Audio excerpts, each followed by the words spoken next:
जय हिंद दोस्तों। आज हम लोग इस वीडियो में क्लास 9th केमिस्ट्री चैप्टर 5 प्राकृतिक संसाधन इसका लघु उत्तरीय प्रश्नों को सॉल्व करने वाले हैं। पहला प्रश्न है कि वायुमंडल का कौन सा क्षेत्र पृथ्वी से निकट है और इसका क्या महत्व है। इसका उत्तर लिखेंगे कि वायुमंडल का क्षोभ मंडल है जो कि पृथ्वी के निकट का क्षेत्र है। यह वायुमंडल का पृथ्वी के सर्वाधिक निकट का क्षेत्र है क्षोभ मंडल, जिसमें मनुष्य, अन्य जीव जंतु तथा वनस्पति जीवित रहते हैं तथा फलते फूलते हैं। वायुमंडल के इसी क्षेत्र में हम सांस लेते हैं, यानी कि जितने भी मनुष्य, पेड़ पौधे, जीव जंतु होते हैं वे सभी इसी में फलते फूलते हैं और अपना श्वसन की क्रिया को संपन्न करते हैं। अगला प्रश्न है कि जल जीवन के लिए अनिवार्य है, इस कथन की पुष्टि करें। इसका उत्तर लिखेंगे कि जल पेड़ पौधे, जीव जंतुओं तथा पशु पक्षियों सभी के लिए होना अनिवार्य है, क्योंकि जल के बिना हम लोग जीवित नहीं रह पाएंगे। इसीलिए ही कहा जाता है कि जल ही जीवन है। प्रश्न है कि मिट्टी की उर्वरता से आप क्या समझते हैं। इसका उत्तर लिखेंगे कि मिट्टी में हानिकारक पदार्थों को मिलाने से मिट्टी की उर्वरता नष्ट हो जाती है, जिससे फसल की पैदावार नहीं हो पाती है। उसे ही मिट्टी की उर्वरता कहा जाता है, यानी कि मिट्टी का पावर होता है, उसकी क्षमता होती है। उसी क्षमता के कारण फसल स्वच्छ और अधिक होते हैं। यदि मिट्टी की उर्वरता ही समाप्त हो जाएगी तो फसल का उत्पादन ही नहीं हो पाएगा। अगला प्रश्न है, उदाहरण के साथ नवीकरणीय और अनवीकरणीय ऊर्जा संसाधनों को समझाएं। इसका उत्तर लिखेंगे कि वे संसाधन जिनका उपयोग होने के बाद स्वतः उत्पन्न हो जाते हैं उसे नवीकरणीय संसाधन कहते हैं, जैसे हवा, सूर्य का प्रकाश, वन यानी कि जंगल, ये सभी नवीकरणीय संसाधन के अंतर्गत आते हैं। इसके बाद अब हम लोग अनवीकरणीय संसाधन का लिखेंगे कि वे संसाधन जिनका एक बार उपयोग हो जाने के बाद वह स्वतः उत्पन्न नहीं होते हैं, यानी कि वह खुद से नहीं बनते हैं, या तो उत्पन्न होने में हजारों लाखों वर्ष लग जाते हैं, यानी कि उसको बनने में हजारों लाखों वर्ष लग जाता है, उसे ही अनवीकरणीय संसाधन कहा जाता है। जैसे कि कोयला, पेट्रोलियम, ये सभी हैं जो कि इनको बनने में हजारों लाखों वर्ष तक का समय लगता है, और ये यदि एक बार समाप्त हो जाएंगे तो फिर से इनको निर्माण करना असंभव है। तो आप लोग समझ गए होंगे।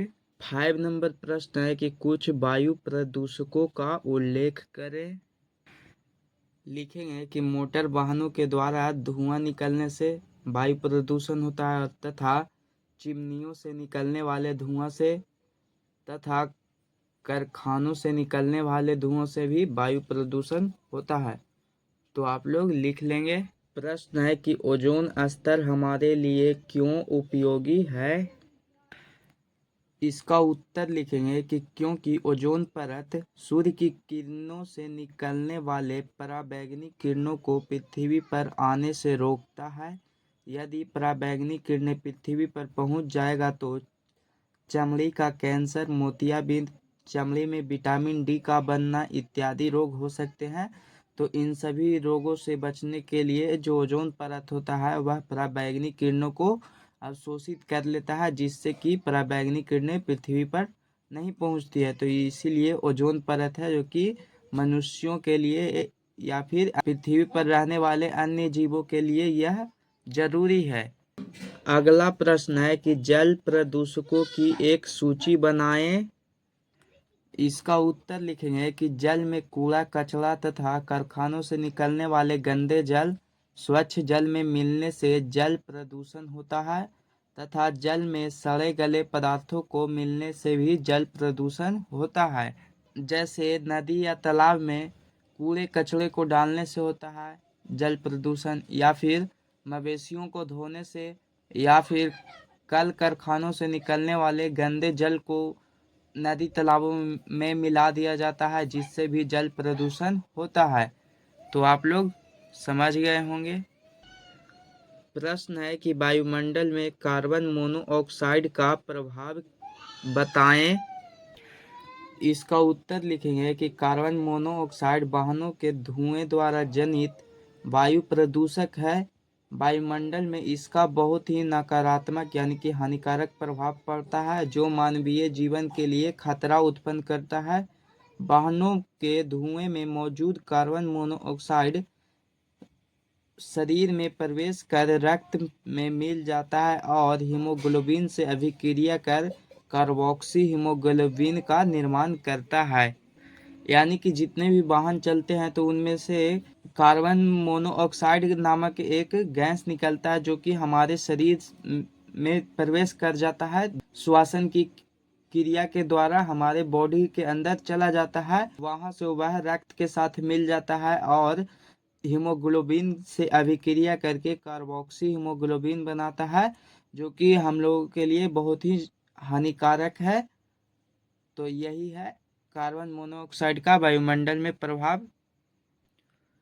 अगला प्रश्न है कि ओजोन ऊपरी वायुमंडल में कैसे बनता है। यानी कि प्रश्न पूछा गया है कि ओजोन परत का वायुमंडल में निर्माण कैसे होता है। तो इसका उत्तर लिखेंगे कि ओजोन ऑक्सीजन का एक ही रूप है, जिसमें ऑक्सीजन के 3 परमाणु होते हैं।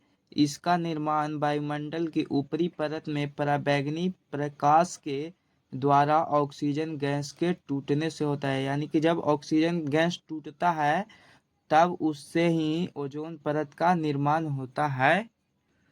10 नंबर प्रश्न है कि नाइट्रिक ऑक्साइड और नाइट्रोजन डाइऑक्साइड वातावरण में कैसे बनता है, समीकरण देकर बताएं।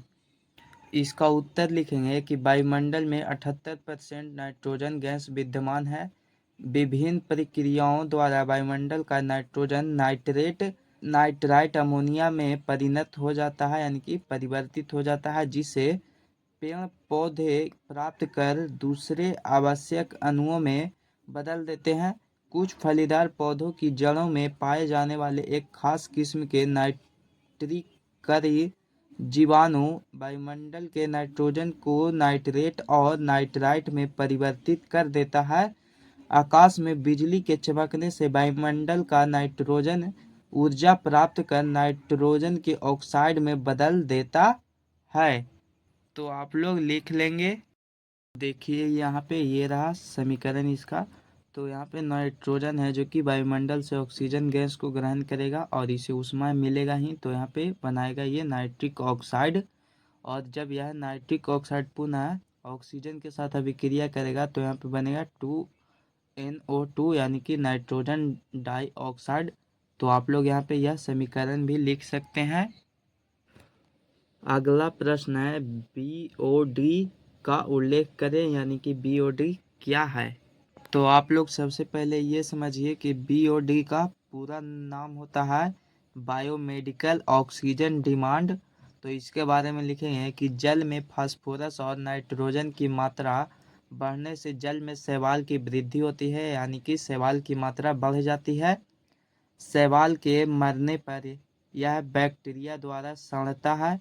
इस सड़न प्रक्रिया में जल में घुले ऑक्सीजन का उपयोग होता है, जिससे जल में घुले ऑक्सीजन की मात्रा कम हो जाती है। सड़न प्रक्रिया में कार्बनिक पदार्थों को ऑक्सीकृत करने में लगे ऑक्सीजन की मात्रा को ही बायोमेडिकल ऑक्सीजन डिमांड यानी कि BOD कहते हैं। तो आप लोग ये समझिए कि सबसे पहले तो जल में जितने भी फास्फोरस और नाइट्रोजन होते हैं उनकी मात्रा बढ़ जाती है, जिसके कारण जल में शैवाल की उत्पत्ति होती है। और जब शैवाल यह मर जाते हैं तो यह बैक्टीरिया द्वारा उस पर क्रिया करता है, यानी कि उसे सड़ाता है। और इस सड़ने की प्रक्रिया में जो जल में ऑक्सीजन होते हैं उसका उपयोग करता है, जिससे जल में घुले ऑक्सीजन की मात्रा कम हो जाती है। यानी कि जल में जो भी ऑक्सीजन रहता है उसकी मात्रा कम हो जाती है। और इस प्रक्रिया में कार्बनिक पदार्थों को ऑक्सीकृत करने में, यानी कि उसको ऑक्सीकृत करने में जितना भी ऑक्सीजन लगता है उसी को ही कहा जाता है BOD यानी कि बायोमेडिकल ऑक्सीजन डिमांड। प्रश्न है कि समीकरण देकर बताएं कि कैसे वायुमंडल में सल्फ्यूरिक अम्ल बनता है।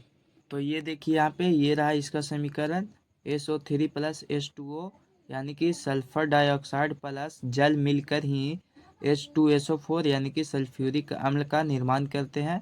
तो इसके बारे में लिखेंगे कि वायुमंडल में सल्फर डाइऑक्साइड तथा नाइट्रोजन ऑक्साइड जैसी जहरीली गैसों की सांद्रता बढ़ी है यानी कि उसकी मात्रा बढ़ गई है, जिससे ये जहरीली गैसें प्रायः औद्योगिक प्रतिष्ठानों की चिमनियों, तेल शोधक कारखानों, कोयला खदानों एवं पेट्रोलियम के दहन से वायुमंडल में पहुंचती है यानी कि आकाश में चला जाता है, जहां जलवाष्प के साथ मिलकर यानी कि ऊपर में जल की मात्रा होती ही है, जिससे ये मिलकर सल्फ्यूरिक अम्ल का निर्माण करती है।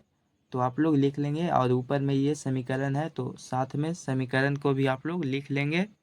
अगला प्रश्न है कि किन कारणों से ओजोन के परत में छीन होते हैं यानी कि उसमें हानि होती है। इसका उत्तर लिखेंगे कि मोटर वाहनों के चलने से उत्पन्न धुआं में CFC यानी कि क्लोरोफ्लोरोकार्बन पाया जाता है, जो कि ओजोन परत का ह्रास करता है यानी कि उसको हानि पहुंचाने का कार्य करता है। अगला प्रश्न है कि कार्बन चक्र का वर्णन करें।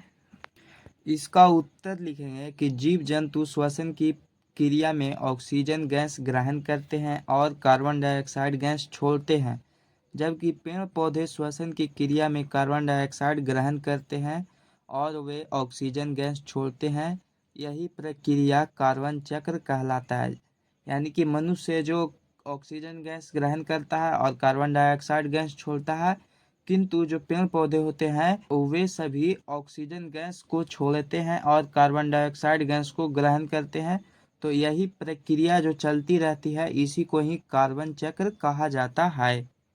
अगर आप लोग अभी तक चैनल को सब्सक्राइब नहीं किए होंगे तो सब्सक्राइब कर देंगे और वीडियो को अपने दोस्तों के पास शेयर कर देंगे। 15 नंबर प्रश्न है कि मिट्टी प्रदूषण रोकने के कोई 3 उपाय बताएं। यानी कि हमें मिट्टी को प्रदूषण यानी कि खराब होने से बचाने का उपाय बताना है। तो पहला कि मिट्टी में कूड़े कचरे को नहीं फेंकना चाहिए। दूसरा, कीटनाशक और उर्वरकों को मिट्टी में नहीं डालना चाहिए। जितने भी हम लोग खाद ये सब डालते हैं, ये सभी कीटनाशक और उर्वरक हैं, जिससे कि मिट्टी की उर्वरा शक्ति कम हो जाती है, तो इसका उपयोग हमें नहीं करना चाहिए। और तीसरा कि कूड़े कचरे को कंपोस्ट बनाकर उसका उपयोग करना चाहिए। अगला प्रश्न है कि प्रस्वेदन क्या है। इसका उत्तर लिखेंगे कि जब किसी यौगिक के द्वारा वायु में उपस्थित नमी को सोख लेता है यानी कि यौगिक पसीज जाता है। जब कोई भी यौगिक वायु में उपस्थित जलवाष्प को यानी कि उसमें जो नमी होती है उसको सोख लेता है, यानी कि वह यौगिक होता है जो कि पसीजने लगता है सोखने के बाद, तो इस प्रक्रिया को ही प्रस्वेदन कहते हैं।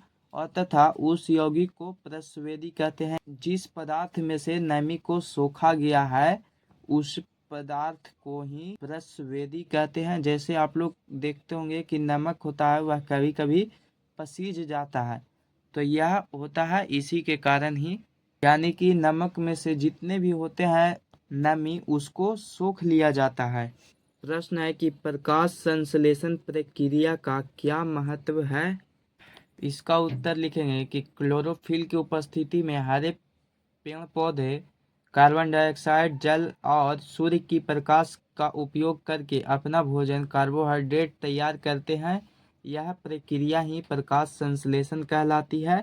तो ये रहा इसका समीकरण भी, ये देखिए इधर है कार्बन डाइऑक्साइड और प्लस जल के साथ अभिक्रिया किया, इधर सूर्य का प्रकाश उपस्थित है और क्लोरोफिल, तो ये इधर बनाएगा C6H12O6 प्लस O2 यानी कि ऑक्सीजन, प्लस में इधर बनेगा ग्लूकोज का निर्माण होगा।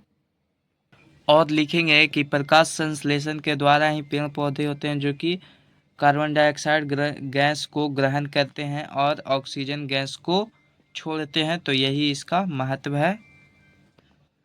अब इसका लास्ट प्रश्न है कि अमोनीकरण किसे कहते हैं। इसका उत्तर लिखेंगे कि जब जीव जंतु की मृत्यु हो जाती है यानी कि वे मर जाते हैं, तो मिट्टी में मौजूद अन्य बैक्टीरिया मरे हुए पौधे में स्थित प्रोटीन को अमोनिया में बदल देते हैं, यानी कि जितने भी बैक्टीरिया होते हैं वे पौधों में स्थित प्रोटीन को अमोनिया में बदल देते हैं। इस प्रक्रिया को ही अमोनिकरण कहा जाता है। तो आप लोग लिख लेंगे। यहाँ पे सारे प्रश्न सॉल्व हो चुके हैं, और अभी तक चैनल को सब्सक्राइब नहीं किए होंगे तो सब्सक्राइब कर देंगे और अपने दोस्तों के पास शेयर कर देंगे। फिर मिलेंगे हम लोग एक नए वीडियो के साथ। तब तक के लिए जय हिंद, जय भारत।